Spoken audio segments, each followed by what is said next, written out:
Okay, I will first start out by introducing myself. I'm Mayor Jennifer Carroll.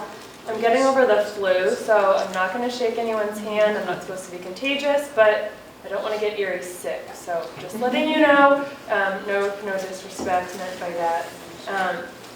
Tonight we have trustees Adam Haid and Christiane von Woudenberg with us. I think Trustee Gibb was going to come, so he may cycle in and I'm making a wave at him to come sit in the front with the rest of the board.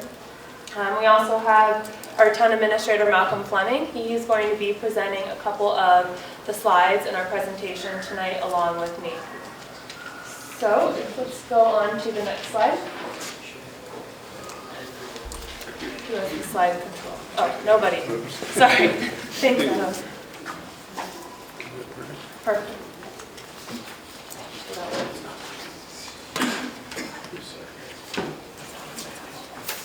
Okay, so tonight we are going to first talk about 2019, what we've accomplished, as well as looking ahead to 2020, and then a couple items that we wanted to share with you, the community, that we're going to be focusing on this year. You can kind of see those laid out: advanced agenda, some commitments, budget, our employee survey, and then the vision, mission, and values.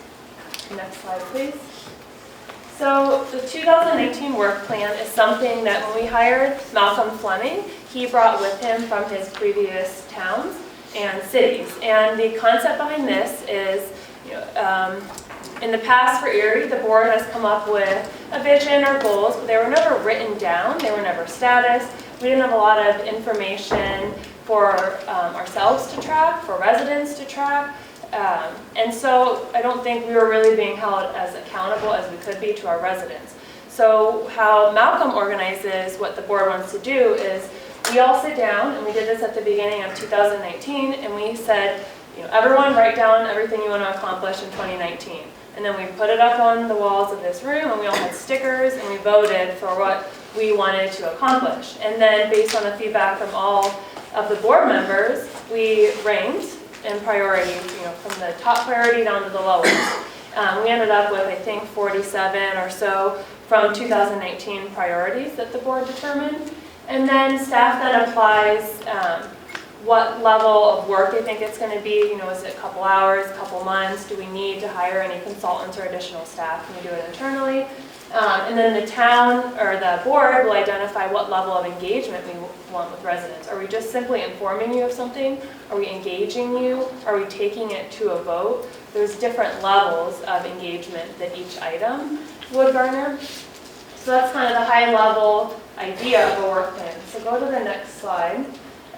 We'll talk about some of the top four. So the first was UDC. So there are a lot of things with our Unified Development Code. It's a code that pretty much governs all development and activity within the town that we as a board wanted to change. And we have made some progress there on the housing and residential commercial type development aspects. And we have a lot more to go in that area, and I'll talk about that in a minute. Oil and gas updates were a part of the UDC. We're a good way through updating our oil and gas regulations. They're getting compiled right now with our latest rounds of comments from the residents. And the first couple sections of those are going to be voted on in the next month. So UDC, we accomplished a couple items in 2019, but that is a really big task. So that's an ongoing item that is now moving into 2020 and is going to stay as a work priority item for 2020. Our next one is commercial development, and getting more commercial development in town, both large and primary retailers and small businesses, has been and is and will continue to be a priority for this board. And we were able to work out several incentives to help attract businesses to Erie and keep them in Erie, and I wanted to highlight a couple of those for you.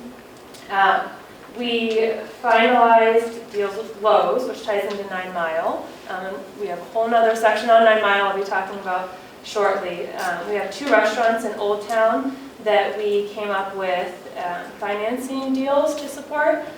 One is a Mediterranean restaurant and one is a ramen and tacos. And both of them are set to open 2020, should they stay on track, and that's really exciting.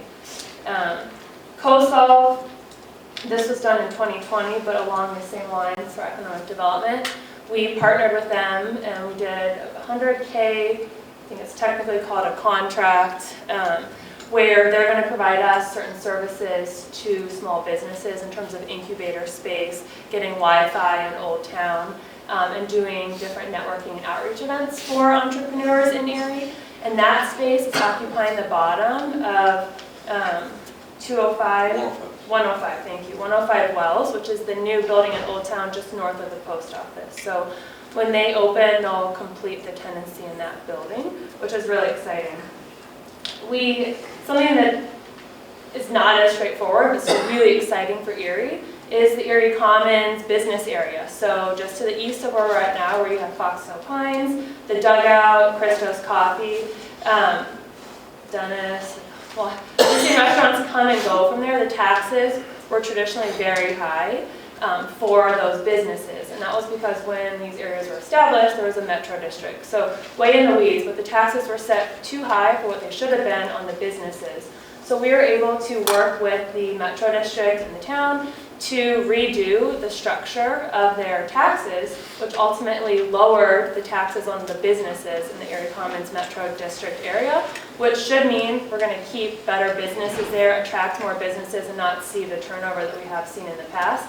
So that's a win for both the businesses that exist right now and then the businesses that are going to be coming along Erie Parkway just across from Boulder Community Health Urgent Care. That's also part of Erie Commons Metro District area. So being able to reduce the taxes on businesses in those areas is allowing them to keep the businesses that they've attracted that want to open and break ground starting in this year. We modified our water tap fee structure for smaller businesses to lessen the burden on them when you have multiple businesses sharing one larger building. And then we've implemented a sales tax program in Old Town for businesses. And it's not a one-size-fits-all program, but it does give the board the ability to work with small businesses to help create a package that helps them come to Erie and get off on the right foot. So, summary of what we've done with economic development. It's been really exciting in 2019, and we have a lot more coming on that front in 2020. Engagement and communication. This was a thread that we saw on every item on that work plan. We wanted really good communication with the public, and we wanted to communicate with you, engage with you on different fronts than what we've done in the past. So we, instead of having it just be a column for every item, we said this is important enough to our residents that we're going to make this an item by itself. So how do we generally increase our communication and engagement? And I have some high-level stats, and then I want to kind of talk a little bit lower level on that. So this year, or for 2019, we sent 62% more Notify Me's out to our residents for a total of 311, which is almost one per day, which is a huge increase from where we were in the past. Facebook, Instagram, up 77%. Nextdoor posts, we significantly grew our presence and over 500%. So we're trying to get out there as a town in multiple avenues to communicate with our residents in a medium that fits you. That's high level. So kind of at the lower level, technology is a great way to reach out with our residents, but it's not the only way. We have a lot of awesome events around town. So we have been having a presence at farmers markets, at the town fair, and different types of events around town to make sure we can engage with residents that way also. If you're not on Facebook, on our website, getting our emails. We've also, as you saw with the Town Center project, we did a design charrette, so where we engaged our public in interactive design sessions. That was new for the town. Let's see what else we have here.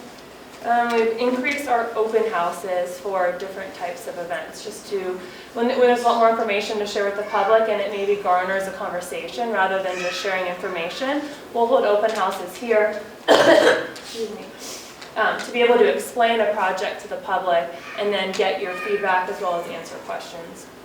So we've done a good job increasing our avenues in which we communicate with the public, and we'll continue to do so moving forward. And then the last one I wanted to highlight on here is parks and open space. I think it's been a priority for a while, it is now, and it's going to be. How do we maintain the parks that we have that are awesome and the open space we have? And then how do we improve those offerings going forward?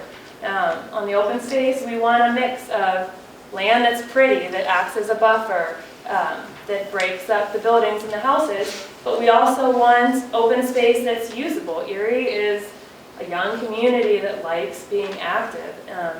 About a week and a half ago, the board approved the master plan for a disc golf course that is going just east of Coal Creek, between Coal Creek and Collier's Hill. So that's going to be a really exciting way that Erie residents can utilize that piece of open space for an active activity. It's kind of a weird phrase, but being outside, being active in our community in a way and doing a sport that we haven't seen in Erie before. So that's really exciting on that front. Go on to the next slide. So then, a little bit more detail of a list for 2019 on the park and open space thread, starting there. We approved the purchase for almost 170 acres out by Wise Farms on the northwest side of Erie. That's the largest piece of open space acquisition in town history. And that's really awesome. That piece of land has a lot of great history in Erie, so it's nice that we're going to be able to preserve that.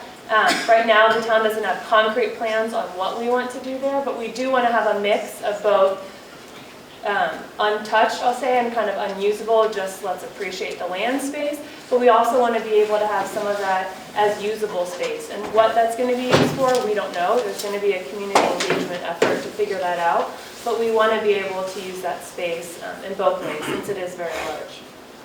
9 Mile Corner. So this corner, if you're not familiar, is out at 287 and Arapahoe on the southeast corner. Big sign, coming soon. It said coming soon for a long time. Longer than it should have said. History with 9 Mile started probably almost 10 years ago. We got in a, battle's not the best word, right? But we ended up in a bad situation with Lafayette. And we were at a crossroads where they were blocking our development on that site. So what this board was able to accomplish, and Trustee Gipp has now joined us, thank you. So sorry. I said I would introduce you when you came. What we were able to accomplish was an intergovernmental agreement between Lafayette and Erie to allow us to finally develop our parcel of land. And I wanted to highlight some of the key features of that because giving us the access to develop our land is going to greatly increase our sales tax revenue for the town. The economy is doing really well right now, so this is a really good time for us to get that moving. So the first thing that the IGA resolved at that corner was giving us access. Lafayette controlled the access off of 287. That means unless they sign off on it, we can't get a road. You can't turn right off of 287 into our property without being able to turn into our property. Lowe's, King Supers, they don't want to talk to you, they don't want to be there. It's not a usable, viable land. So it sounds great that we win lawsuits, but if you can't access your property, for the purposes we wanted to, it's unusable. So that, for us, that's what we needed to activate that site. We then had a 50-50 sales tax revenue sharing agreement between each side. So 50% of the tax revenue that's generated on our side, they get. 50% of the tax revenue on their side, we get. And what that does is really reduce the border war that was happening. So we saw developers, we saw companies trying to pit the two towns against each other. Well, you give me $1 million, they're giving me $1 million, you give me $1.5 million, right? So it was a battle of let's waste taxpayer dollars, Lafayette's, Erie's, so that the business, the developer gets the better end of the deal. So by us splitting tax revenue, we're no longer competing with each other because we're both going to win in that type of environment if we can both get a company on our site. Attorney's fees, we've recovered all of our almost $500,000 that we spent. Lafayette had to pay us under that agreement. So that went back into our general fund. We also agreed to a 150-foot buffer, which was reduced from what they had originally asked for.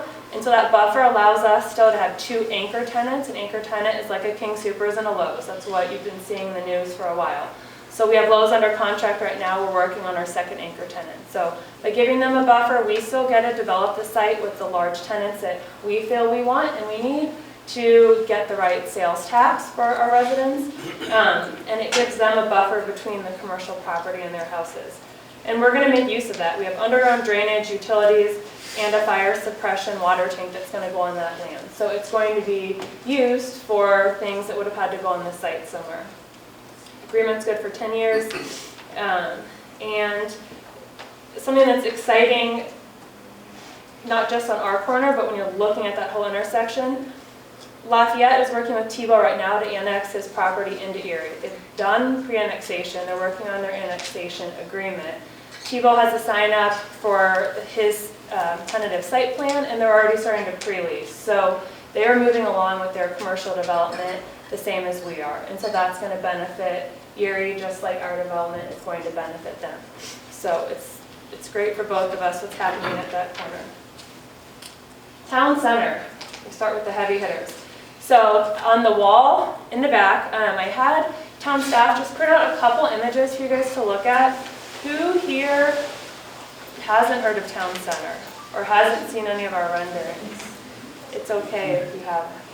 Okay, everyone has. Excuse me.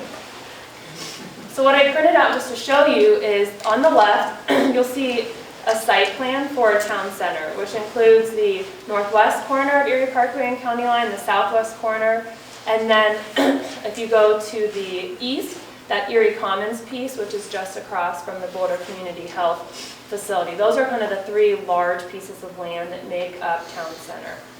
This core of town was something I personally, for 6 years, I've been wanting to do something cool with. These board members wanted to do something unique and special with. And so we all put our heads together, and Malcolm had familiarity with this firm called DPZ. They are a world-class design firm. He reached out to them and was able to get them to come to Erie. We did a contract with them to help us come up and develop these plans. And what was involved in this, we did a week-long intensive design charrette, as they call it, where they were on the fly drawing designs. Residents could come and give feedback, board gave feedback, staff gave feedback on what they wanted. And that process just kept happening over a period of a week. And then we also worked with the developers who own, or the landowners who own those different pieces of land to make sure that we were incorporating elements that they would be comfortable building with, and then something that they can get behind and build. And the reason we wanted to do this is we wanted cohesion, how you kind of see development happening now. This landowner is ready to build. They put up a strip mall building and it looks like a firehouse. This developer builds 5 years later and it looks like a school building and it different colors, materials, styles, and just kind of piecemeal. There's no unity, there's no vision, it goes up how it happens. And that's not what we wanted for Erie. We said we want something that's better, that's higher quality, that's cohesive, that's a placemaker, and that really brings people to Erie and that has a regional draw. So that is what we feel like we've accomplished with Town Center. We've approved the plans in principle, and in March, the Planning Commission and the board will be reviewing the final plans in hopes of approving them, which would allow the developers to start breaking ground this year, because we have one ready to go now and another one ready to go a couple months later down the road. So by having this plan also, they'll be able to have a faster process if they're signing up to do what we want them to design and build. And if they don't like our plans, they can go through the normal process. But if you want an easy, streamlined process, build us this high-quality, cohesive product, it's a win-win. Sign in the middle. Years ago, I emailed Farrell and I said, hey, the word experience has Erie in the middle, and it's perfectly symmetric. Like, how cool is that? And Erie is about experiences. Everything we do here, I feel like people that live here, they just want an experience. So we started incorporating that in our branding for Parks and Rec, and the consultants came up with kind of a sign as a placemaker for Town Center. And I think it's slated to be on the kind of roundabout peel at the north end, but I think that really sums up what Town Center is about, what Erie's about, and it's really cool to have that as a logo, sort of, if you want to call it that, for Town Center. I think it'd be awesome to have it at all of our entrances to Erie as well. And then the right's just a visual. So if you don't like the flat picture on the left, you can kind of see a 3D raised image of what that intersection would look like. See, Erie Commons Metro District I talked about a little bit before, so I won't talk about that. We completed an Old Town traffic study. This was a pretty extensive process. We had several open houses. We had a consultant come in, and we said as we're growing, as we're getting restaurants and businesses into Old Town, parking and traffic is becoming a problem. So we wanted to look at what are our needs now and what are our needs going to be in 5, 10, 15, 20 years in terms of parking, and what are our options? Because this board didn't want to put up we didn't want to bulldoze a bunch of houses and put ugly parking lots that are only going to be used a couple hours at night during the week, unless that was something we really felt we would need. And what kind of came out of the Old Town traffic study was, sure, you could maybe use parking lot, but there's a lot of other creative ways to park people, whether it's more on-street parking, or you can enter in partnerships with, say, local businesses that are only open during the day, or churches, to use their parking at night for restaurants, for businesses, for special events. So we came out of that with a lot of great ideas for the town to pursue, and a plan on what we're going to do in Old Town in terms of parking and traffic flow to accommodate our growth as we go on. We started our water plant expansion. Erie's growing. Our facilities are nearing capacity, so as we grow, we just need to make sure we're accommodating that growth by increasing our capacity. So it was one thing we started this year. Out at I-25, we purchased land on Erie Parkway on the south. What's on the west? County Road 7 on the west, and then I-25 on the east, and it goes 2/3 of the way up to Highway 52 or so. And this is we have a master plan for I-25. This is a long-term investment, but we wanted, again, to have a seat at the table, so to speak, on what goes there. We don't want standard kind of garbage thrown up at the interchanges like you see everywhere else. So this will allow us to either sell it to a developer at some point in time that shares a vision that we have, or we can do a public-private partnership with a developer based on the master plan we have to really do something unique for Erie. And what our master plan discussed out there was a mix of primary employment, kind of live, work, play, some higher density housing, and then unique retail experiences or sports complexes as an example, right? Things that are going to draw people there, not just a place to go shop and spend your money. We opened Serene Park in Colliers Hill. I think it was March, April timeframe of last year. It's a really cool park. I believe there's sledding hills there. They have slides built into the hill. It's a pretty cool park, a little bit different than what we have right now. And then we completed our sustainability master plan.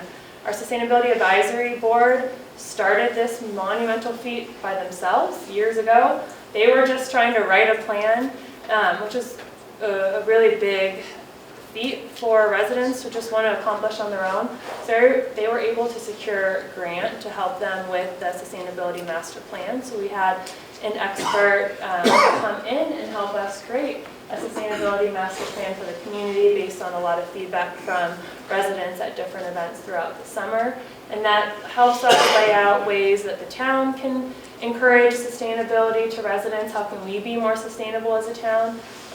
Whether that's encouraging gray water use versus using your nice drinking water on your yards, zero escaping, solar panels, etc. There's a lot of different things we can do as a community, both as a government and individual, to encourage sustainability. Let's go on to the next slide. Okay, so we're going to now get a couple of our items for 2020. One thing on this slide, I just wanted to point out on the bottom that the inform, consult, involve, collaborate, empower are the 5 different engagement levels that we assign to each of our initiatives based on what level of engagement we felt it needed for the community. So we can go on to the next slide.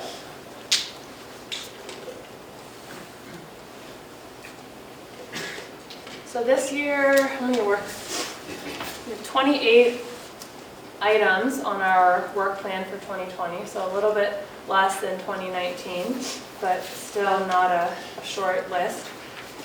Wanted to highlight our top 6. Talked about economic development, so we're just going to continue the work we're doing right now to incentivize and attract both small businesses and large businesses to Erie Town Center. We, assuming all goes well, and we adopt our code amendments and our master plan in the coming month, we are going to work our butts off to get those developers breaking ground and building while the economy is doing good, while they're invested, while everyone's invested, so we can start bringing this vision to life. That is really going to set the stage for Erie moving forward in terms of character, having something unique, and really creating more of a sales tax base from the center of town.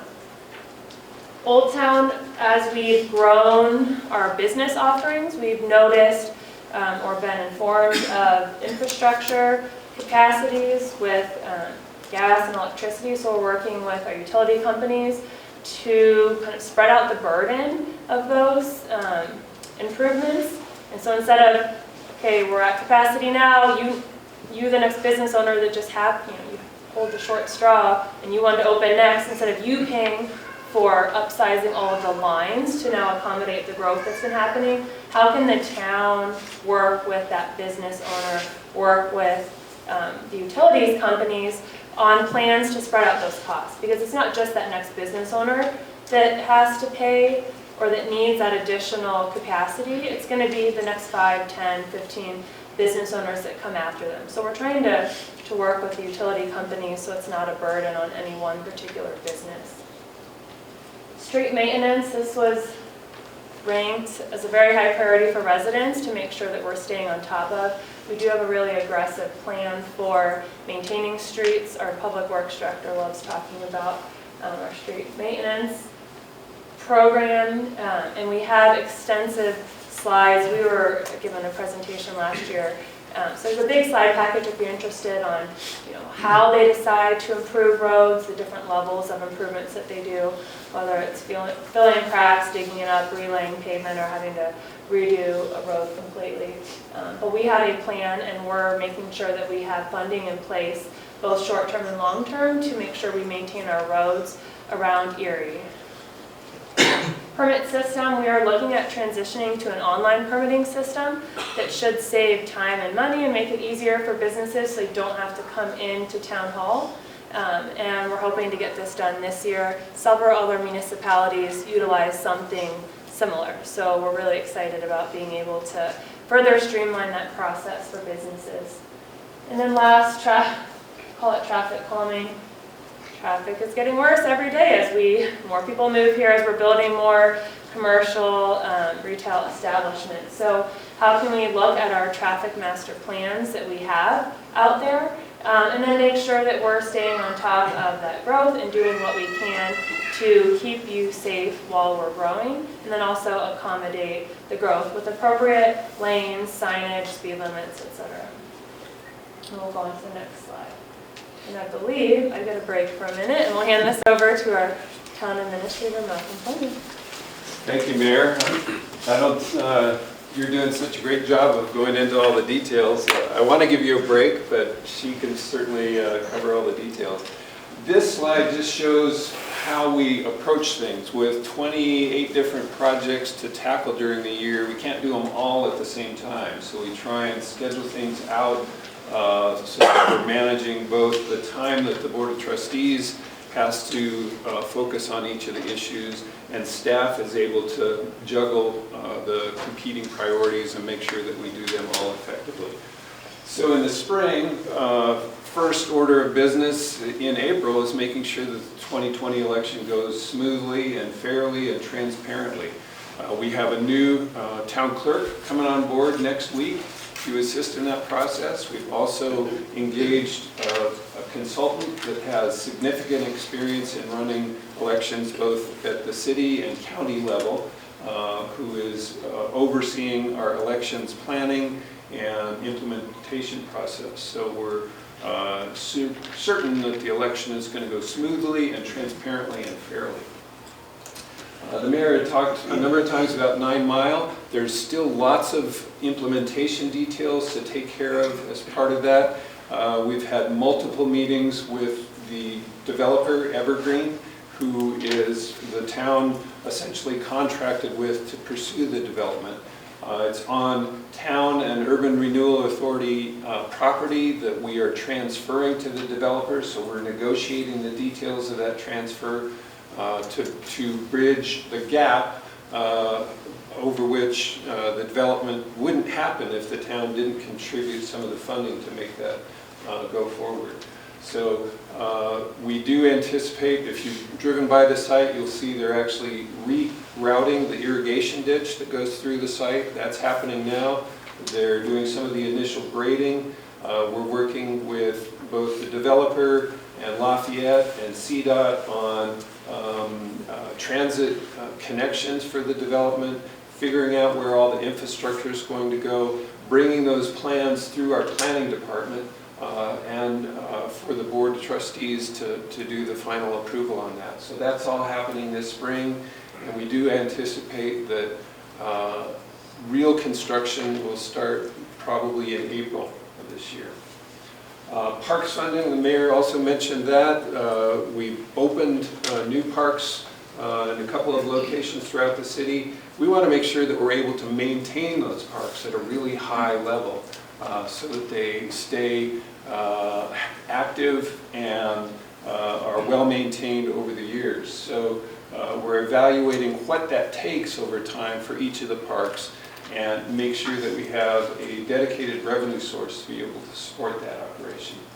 The town center, as the mayor mentioned, the master plan that was developed last fall, we need implementing regulations to be able to make sure that that vision and illustrative framework that everybody seemed to appreciate really takes place in that same fashion. So we've been working both with the consultants, DPZ, co-design, and the development community to make sure that we have regulations that will bring that vision forward. We're planning to take those to the Planning Commission on March 4th, and then it would come back to the Board of Trustees for final action on March 25th.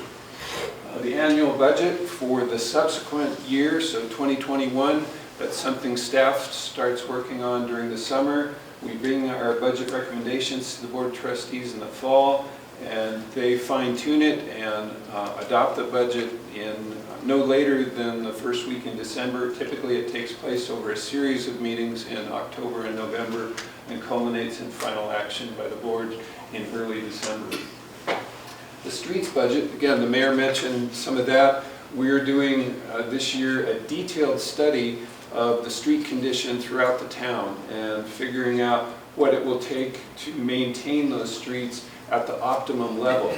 I don't have the slide in here, but there's one that shows if you don't maintain streets properly, they kind of will degrade slightly over time, and then they kind of reach a cliff, and it gets much more expensive to rehabilitate streets than it does to do crack sealing and patching and minimal overlays. If you do that earlier on, you can save money and keep the streets in really good condition.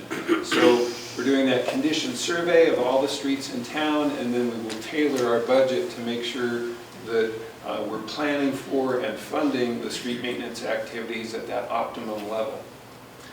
The 2020 work plan, each year, as the mayor described, I think it's an important thing to reach out to the community with our survey, use that information to help inform the Board of Trustees on what the community has said the top priorities are, and then as your elected officials, they have the final say in determining the order of priorities and ultimately in the 2021 budget, how many resources are devoted to those. So that's kind of a big picture view of our budget or our planning process for the year. And with that, I'll turn it back over to the mayor. Thank you. And we'll go on to the budget side. So right now we are projected, and I say projected because there's still on the last minute, a couple invoices, whatnot, that come into town hall. that our finance director is finalizing right now, but we are projecting to end 2019 with just under $1 million surplus. We also have a really strong fund balance, which is over 80% of our operating expenditures, and I believe a lot of other neighboring municipalities are in the 20-30%. 20-30, some are down as low as 5%. So for Erie to be having our fund balances that high, that really shows that we do have a strong financial picture and that we are managing money efficiently. It's good that we're ending with a surplus, but we need to make sure that we're still maintaining our healthy reserves, because the economy is doing great right now, but it's going to slow down at some point. There's going to be another recession, a downturn, or something. And so we want to make sure that the town can weather that without having to cut services or have any significant impacts to you, the residents. 9 Mile, Town Center, some other commercial developments we've talked about tonight. Getting those things moving, getting the shovels in the ground, buildings up is going to help us weather any storm in the future. The more sales tax base we can get, even if they all drop a little bit, it's going to be more money in general coming into the town. So we want to make sure that we can really help commercial development as much as possible to improve our overall financial picture. Excuse me. In our 2020 budget, we did include several new staff positions, which we haven't done in this number in, I'll call it a handful of years. We've added 3 new police officers for 2020, something that we've been doing pretty much year over year. As Erie's growing, we have a need for more officers to keep everyone safe. It's really hard to hire really good officers. So what the chief feels like we need for our town is 3 more, so we have those in the budget. We're hiring 2 new positions in finance.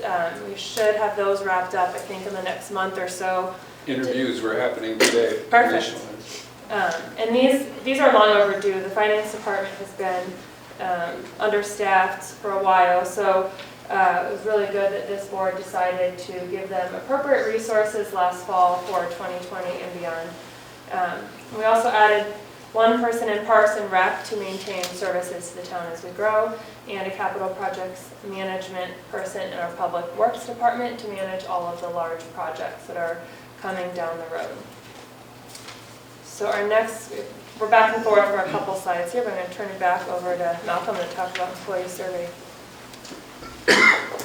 Each year we do an employee survey to make sure that we're listening to employees and making sure that we learn from them. What are the areas that they think we ought to be focusing on to improve the working environment and their ability to provide services to all of you?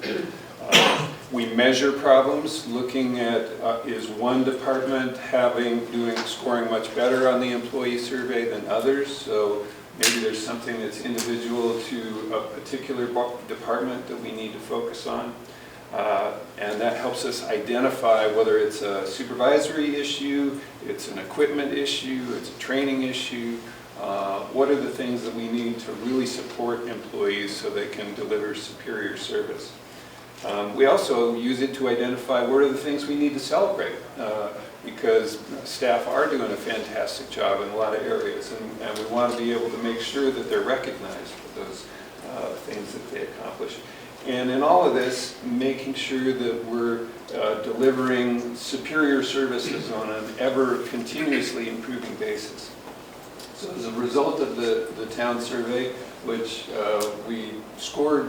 employees scored the working environment very high on, we did identify that supervisor training was a top priority to make sure that the supervisors have the skills and the ability to really provide those that are reporting to them effective direction and in an environment that they really feel supported. We also identified a need to do even better communications to make sure that staff throughout the organization know what's going on in other departments, so it encourages collaboration, understanding of what's going on in other departments.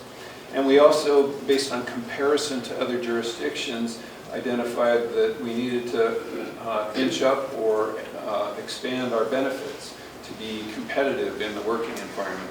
As you all know, with the unemployment rate so low, we need to retain those good employees that we have, and when there are vacancies, we need to be able to attract them from in this competitive environment. So we inched up our benefits package a little bit to make sure we were competitive with the surrounding jurisdictions and in our labor pool.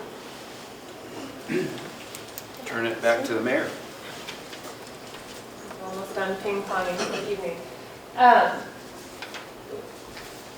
We are committed to, says optimism, but really just an awesome place to live. So fireworks, the golf course has not wanted to host them for a handful of years, but they have continued to host them. And so there were talks that the town and the golf course were not going to hold that event anymore. We discussed it as a board. All 7 of us decided, figure it out. Town staff, go work with the golf course. Let's figure out how we can have this event still in Erie, still at the golf course. Fireworks are important to Erie. It's something I think we all love about our community. It's a regional draw. It's a really big, special event, and I think we have one of the best shows around. So that will still be happening at the golf course this year, and hopefully indefinitely moving forward. And some of the other kind of fun events that we think really just embody the positive spirit of Erie. Our balloon launch, let's cross our fingers for no horrible weather this year. Let's hope for a really smooth day, a smooth couple of days. And then the town fair. It's a growing event every year. It's super exciting. The Chamber puts that on down in Old Town. We get people from all over the Denver metro area coming to that. And it's the same weekend as the balloon launch. But our town fair is an awesome event, really highlights how family friendly our community is. Balloon launch is, there's nothing like it around. And if you've noticed, we have an agreement now with Fairwinds, one of the hot air balloon launching companies. So they're able to utilize some of our open space right off of 287 for launching their hot air balloons. So makes a good use out of a parking lot and some space that we have already on the edge of town. And then the benefit to residents is we get to see awesome hot air balloons a lot of the morning, spring, summer, fall. And so that was a really unique opportunity that we capitalized on to make sure that something small like hot air balloons in the morning, but something that is so positive and such an awesome part about living in Erie can stay here as long as possible.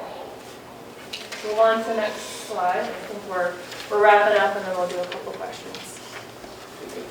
So one of the things I've observed over the years in my local government service is the challenges of unifying a team of people who are serving in departments that are providing extremely diverse services. You've got the police department doing public safety. You've got the planning department that's working with the development community to review development. You've got staff in the IT department that are working on the financial management systems. You've got engineers in public works that are working on infrastructure throughout the town. You've got the wastewater treatment plant staff and the water treatment plant staff. So they're very different types of jobs. And trying to get people to coalesce as a really collaborative team is a challenge. So one of the things we did this year was to have staff work on a collective vision, mission, and value statement. We did this in a daytime retreat at the golf course where first we did a survey of all town staff to identify what are those qualities and values that you think are inspiring and you want your fellow staff throughout the community to bring to work so that you can work as an effective team. And what is the vision that you have for our organization? So in this collective couple hour long process, the staff put together vision, mission, and values. The vision they have is that we are innovative stewards of our community committed to excellence. Our mission is enhancing the quality of life while serving and building Erie with pride. Pride's the acronym that spells out our values that we bring to work every day. We're professional, respectful, we do things with integrity, we're dedicated and effective in our work. Just a little bit more on each of those values. In terms of being professional, it means we're attentive, we're prepared, knowledgeable in order to deliver really top quality results in a timely manner. We're respectful. That means that we're considerate of people, we're compassionate, and we listen to all points of view so that we can deliver effective services in this diverse community. We bring integrity to everything we do. We're fair and honest. We do the right thing, even when nobody is looking. We're dedicated, we're passionate about our work, we're willing to persevere in order to complete the work. We don't stop until the work is done. And we're effective in delivering high-quality work through collaboration and continuous improvement. Go to the next slide. These are just, next slide. Whoever's got that. One more. It's not working. There it is. Okay. These are just 3 of the over 200 staff that every single day, 24/7, 365 are delivering services to the community. These are on either side, 2 of my right and left hand folks. Farrell Broller, Deputy Town Administrator, is handling all kinds of issues. Ben Pratt's focusing on economic development. If you've got questions, give us a call. We're there to serve you. We do it with those values that we bring to work every day. And I would say that the staff throughout the organization are committed to that vision, mission, and bringing those values to serve you every day. So thank you for that opportunity. So we can go to the next slide. It's just my contact info if you want it. We have a general board email, bot@erieco.gov. That'll go to all of us. So it's generally the best place to start because it gets your one email to 7 of us instead of you having to email 7 different people. So with that, I will thank you guys for coming and listening to our update tonight. We have about 10 minutes for some questions, and then we'll end right at 6:30 in respect for everyone's time, and then we'll all be hanging around if you want to ask us any other questions. First question is the scariest, yeah. On the commercial developments, are you using TIF financing or borrowing money to underwrite the infrastructure? Everyone is different. Do you have a particular commercial development in mind that you're asking about? No, just in general. A lot of towns borrow a lot of money, and they have a bond rating Right. for payback on that. Right. Because you're looking at all this development, the infrastructure alone is going to be phenomenal. Right. So in my time as both trustee and mayor, I have not seen the town do loans like that. The sales TIF, like you first mentioned, so taking an increment of the tax, you have your baseline tax before development, you add value by developing. That difference in tax value is what you can use to give back to businesses as an incentive instead of having it come to the town right away. That's generally our, I'll say go-to, because that's just what I've seen over my 6 years, because you don't have to worry about if something falls through, you don't have this big amount of debt to pay back, because if it doesn't happen, you don't have the money to give back to the business that didn't happen.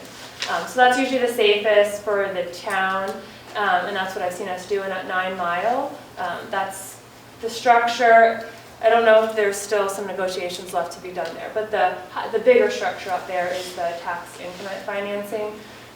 In Old Town, because these businesses, can be invigorated with a smaller amount of capital, we can just do contracts, or urban renewal.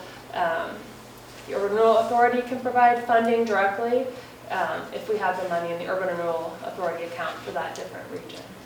So it's not a one-size-fits-all, but I think looking at that financial risk to the taxpayers is usually the number one thing we're doing when we're looking at a deal, because it's not always going to happen. So we want to make sure that the deal we put in place is not going to put a weight or burden on our shoulders. What other questions? Yeah. Yeah, what's the status of that $1.1 million that was just embezzled from the town? So one of our insurance policies has awarded us the maximum amount for that policy. And then our secondary insurance coverage did not make an offer for the full amount then that was left. So right now we are exploring options, working with our legal counsel on a couple different avenues to recuperate all of that money. We're aggressively going after a couple different options. And as soon as we have updates to share with you, we will let you know. Yes. Is that included in the surplus for this year, or will we account for next year? We don't know yet how much we're going to end up with, so we didn't put numbers in there. Okay. Yes. Can you give us a quick update on where we are with home rule? Yes. Great question. And that's something we left out of here. So home rule, who here has any idea what home rule is? Awesome. Way more than I was thinking. So home rule really, and I think Adam coined this during his campaign, it's statutory towns have training wheels. That's what statutory towns do. They follow the rules that the state sets up. Adam called them training wheels for towns. As you're new, you're getting going, you get your training wheels. Excuse me. But then at some point you get to a big enough population and you're established enough where you don't need your training wheels anymore, so you take them off and now you can just ride your bike. And so that equivalent for Erie in terms of the rules and laws that govern us would be going home rule. We would get to write our own charter. And so that's something that we think Erie is ready for. We're the largest statutory town in Colorado. Superior is the second largest one, and I think they have 10,000, 15,000 people. So we're significantly larger than that. But we feel like we're stable enough as a community, and we have been for a long time, that this would benefit Erie. So we decided to make sure we do a really big community engagement push on this, because we want to make sure that as many people as possible know what home rule is, know what the benefits are, know what the risks are, know what the process looks like. Because to come up with a charter, we have to have a charter commission. And that's anywhere from, I think, 11 to 19 people, depending on what we decide, of people that are going to run for office, get elected, and serve our community for about 1 year, maybe 2 years, to write this charter and bring it back to voters. And so we want to make sure that you know what you're getting into if you want to run, or you know what you want to look for in the people that you're going to elect and nominate for the home rule charter. And so we just hired a consulting firm to help us do community engagement and public outreach, and we're going to be doing that over spring and summer at most of the community events around Erie. We haven't finalized if we're going to email you a survey, do mail stuff, but we're going to be doing more than just getting out there in person to talk to you and educate you. The board votes on the official ordinance, I think, end of summer timeframe, and then with the November presidential election, Erie will be voting for, one, do you want to go home rule or not?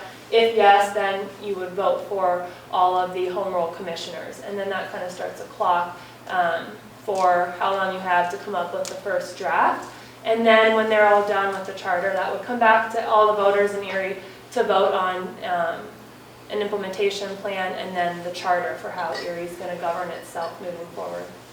And that would cause a new election of mayor, trustees, whatever the town wants to call them, whatever terms they're going to have. Everything kind of starts over as kind of day one for Erie as a home rule municipality.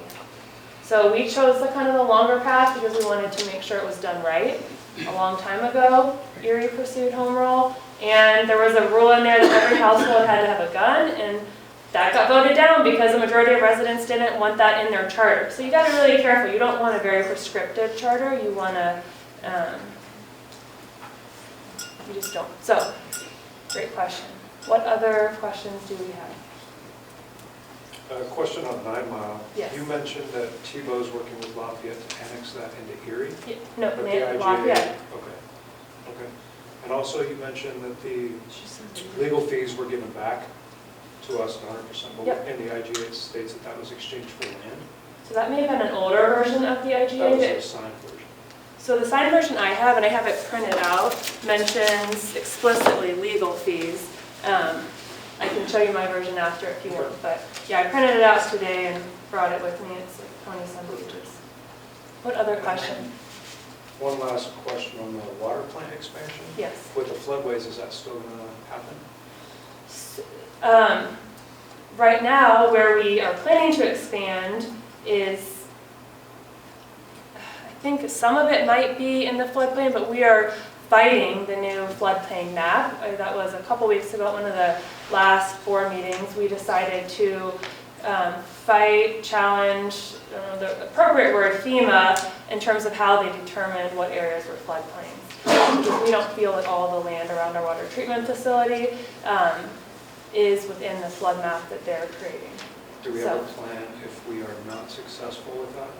I think they're going to revisit, we're going to have to revisit the plans. We came up with one plan, and if it ends up not being viable, I mean, one, we could still go forward with it, and there's just extra building protections that we may have to do if we want to build it on site, or we may have to find a new location. I think we'll evaluate that once we determine what FEMA is going to do. Yeah, I think worst case scenario, we would have to do additional reinforcements around the site. We believe, and the evidence we have shows that it's not in the floodplain. The floodway goes nearby the treatment plant, but we think based on the surveys we've done and the mapping we've done, we've got a strong argument that the FEMA who does the floodplain maps doesn't have the right information and made the wrong decision. So. Okay. We've got 2 more minutes, yeah. One of the things on the 2020 work plan, it was way down, but it seems like a big deal. County unification, Yes. what do y'all mean by that?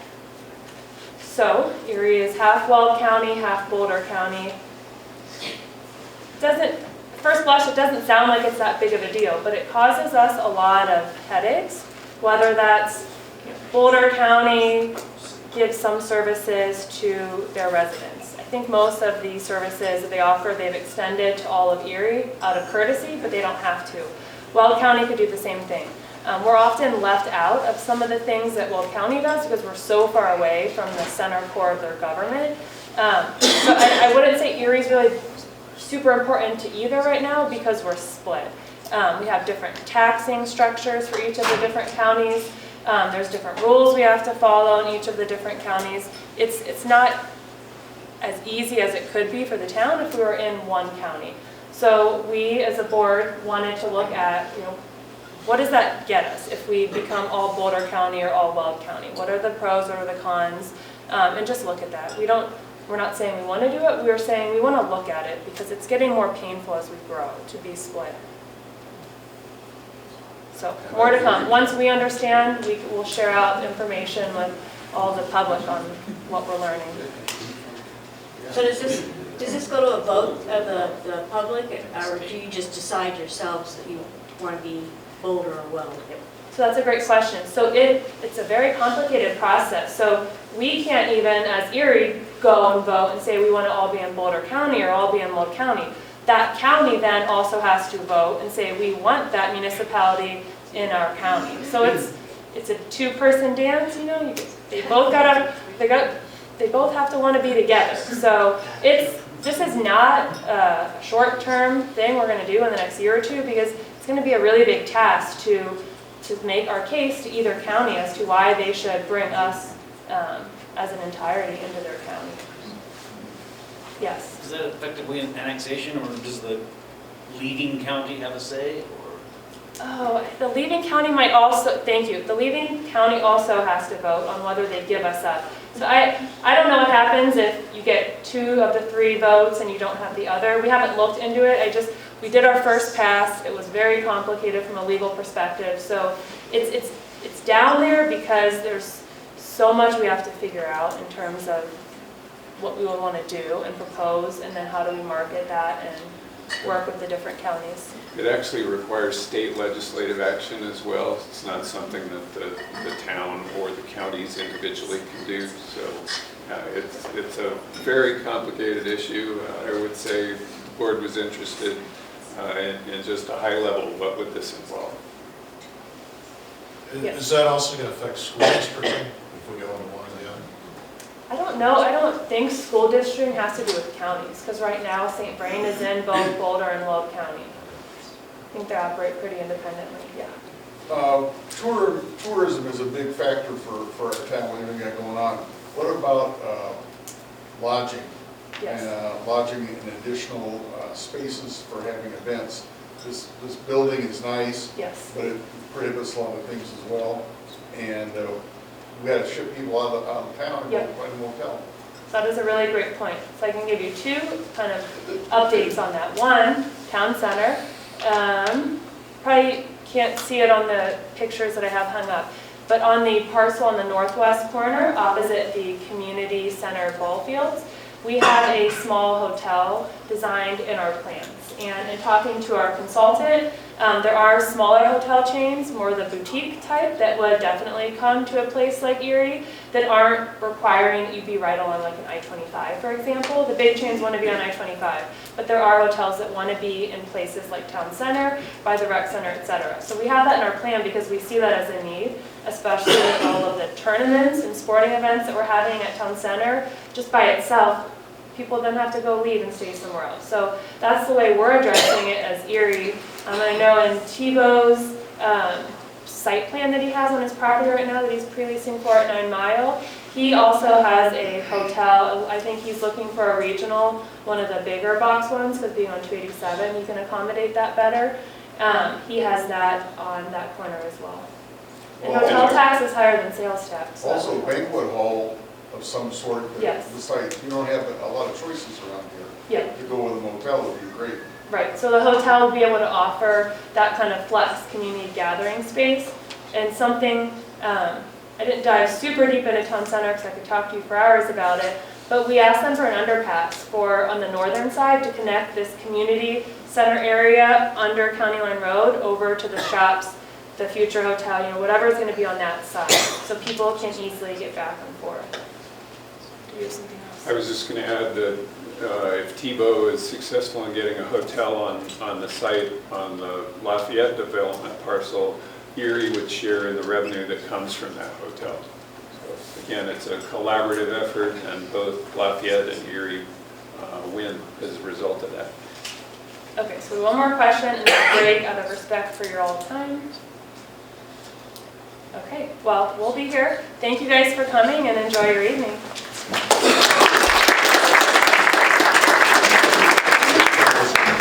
Updating.